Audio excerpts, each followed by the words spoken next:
Voilà, et on commence ce feuilleton avec Thierry Mariani. C'est rare qu'un ministre de droite salue un syndicat. C'est le cas du ministre des Transports. Il a rendu hommage à François Chérec, le patron de la centrale syndicale CFDT, qui a pris clairement ses distances avec la CFDT 6 France. Écoutez.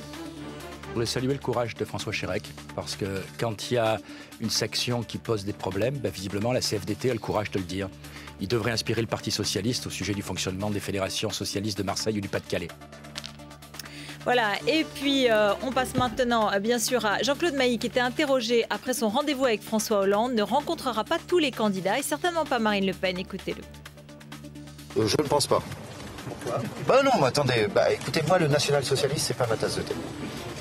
Alors Marine Le Pen, jointe par BFM TV, répond que Jean-Claude Mailly aura à s'expliquer devant le tribunal correctionnel pour ses mots national-socialisme.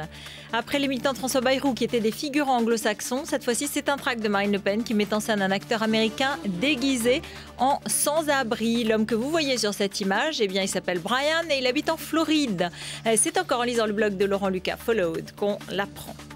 Éric Cantona cherche 500 signatures. Il vient d'adresser une lettre au maire de France afin, je cite, dans le cadre du débat politique dans lequel le pays s'engage, de recueillir la signature d'au moins 500 d'entre eux. Voilà, l'œil de Benjamin tout de suite, eh bien, il revient sur Marine Le Pen et ses dernières déclarations.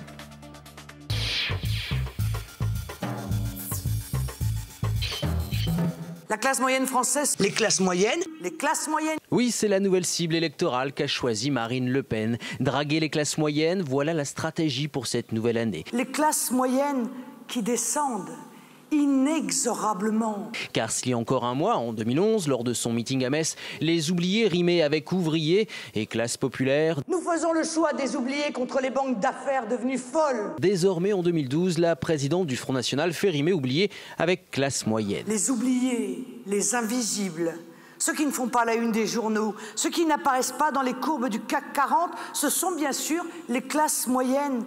Marine Le Pen ne se contente plus de fidéliser les cols bleus, désormais elle tente de s'attirer les cols blancs. Nos ingénieurs, nos comptables, nos informaticiens. Un léger changement de cap en forme de réponse à Nicolas Sarkozy, car s'il avait réussi à voler au FN les voix des ouvriers en 2007, Marine Le Pen veut lui rendre l'appareil en 2012 en s'invitant sur le cœur de cible de la droite, la France des cadres. Un changement de stratégie où la candidate a même inauguré de nouvelles propositions, loin de la traditionnelle lutte contre l'immigration ou l'insécurité. L'accession à la propriété doit être dynamisée en incitant fiscalement à la création de logements neufs, en mettant en place aussi un chèque premier logement. Et pour ce, elle a même inventé un nouveau concept. Le décenseur social.